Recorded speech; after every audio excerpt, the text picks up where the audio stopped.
Esdras, chapitre 7. Après cela, au cours du règne d'Artaxerxès sur la Perse, arriva Esdras, fils de Séraja, petit-fils d'Azaria et descendant de Hilkija, Shallum, Tsadok, Akitub, Amaria, Azaria, Merajot, Zerajja, Uzi, Buki, Abishua, Phiné, Éléazar et Aaron, le grand prêtre. Cet Esdras monta de Babylone. C'était un scribe versé dans la loi de Moïse donnée par l'Éternel, le Dieu d'Israël. Et comme la main de l'Éternel, son Dieu, reposait sur lui, le roi lui accorda tout ce qu'il avait demandé.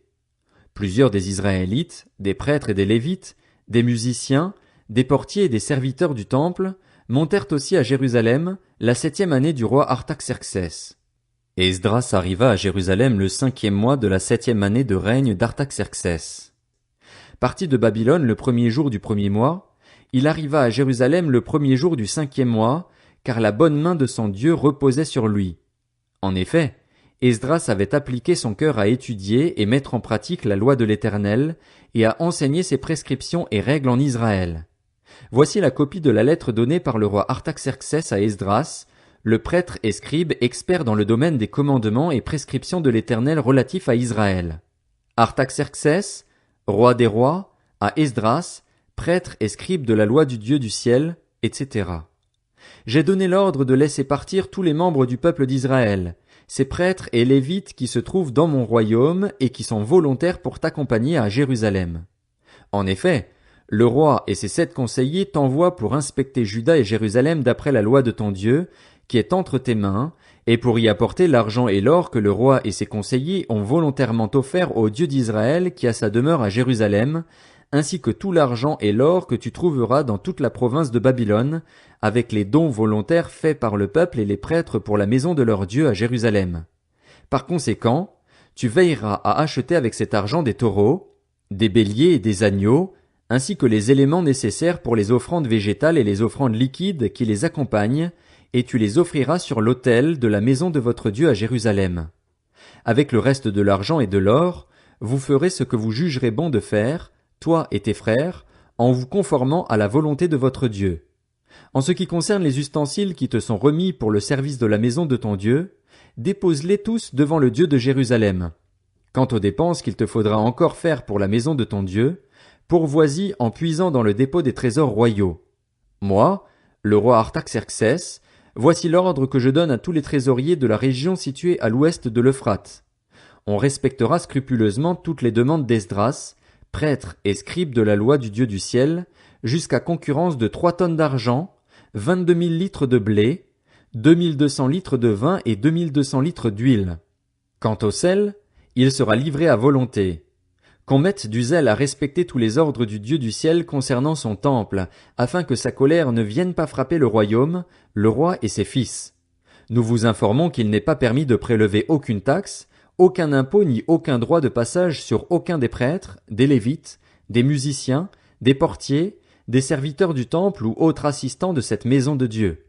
Quant à toi, Esdras, conformément à la sagesse divine qui t'habite, désigne des juges et des magistrats chargés de rendre la justice pour toute la population de la région située à l'ouest de l'Euphrate, pour tous ceux qui connaissent les lois de ton Dieu, et fais-les connaître à ceux qui les ignorent.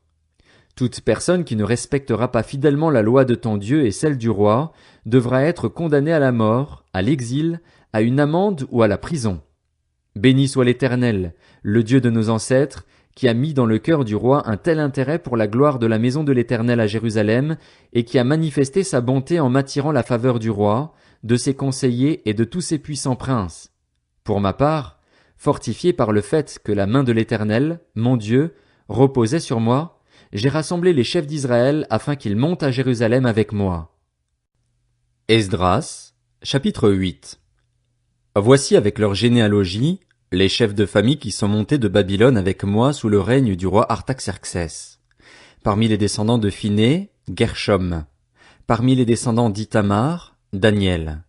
Parmi les descendants de David, Hattush, un des fils de Shekania. Parmi les descendants de Paréosh, Zacharie, et avec lui 150 hommes enregistrés. Parmi les descendants de Pachat Moab, Eljoénaï, fils de Zerachja, et avec lui 200 hommes. Parmi les descendants de Shekania, le fils de Jacaziel, et avec lui 300 hommes. Parmi les descendants d'Adin, Ebed, fils de Jonathan, et avec lui 50 hommes.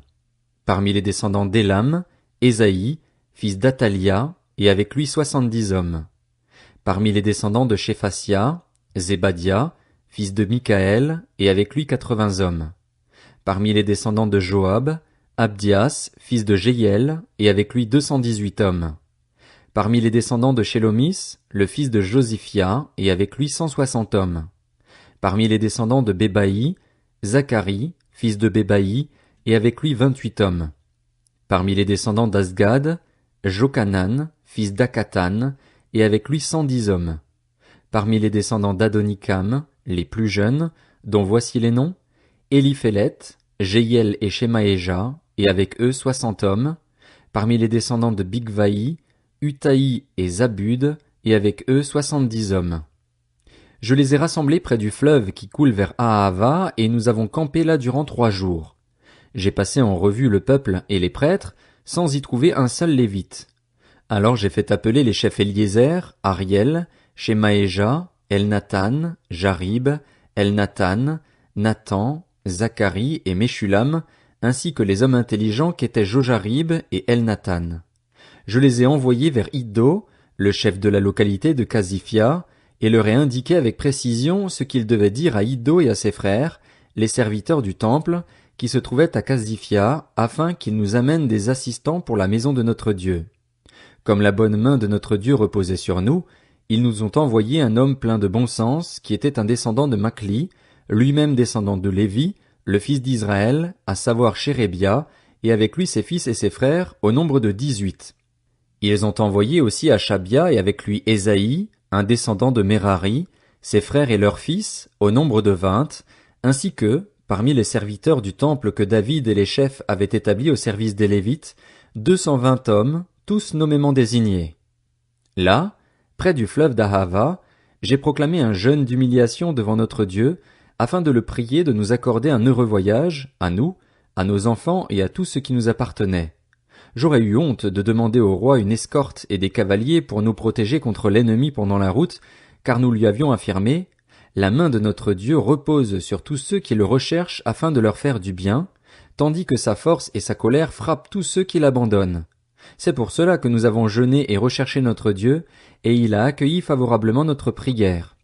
J'ai pris à part 12 chefs des prêtres, Chérébia, Achabia et 10 de leurs frères, et j'ai pesé devant eux l'argent, l'or et les ustensiles offerts à titre de contribution pour la maison de notre Dieu par le roi, ses conseillers et ses chefs, ainsi que par tous les Israélites qu'on avait trouvés. Je leur ai ainsi confié près de 20 tonnes d'argent, des ustensiles en argent pour un poids de 3 tonnes d'or, 20 coupes en or pour une valeur de 1000 pièces et 2 vases d'un beau bronze poli aussi précieux que l'or. Puis je leur ai dit, vous êtes consacrés à l'Éternel, tout comme ces ustensiles, et cet argent et cet or sont une offrande volontaire à l'Éternel, le Dieu de vos ancêtres.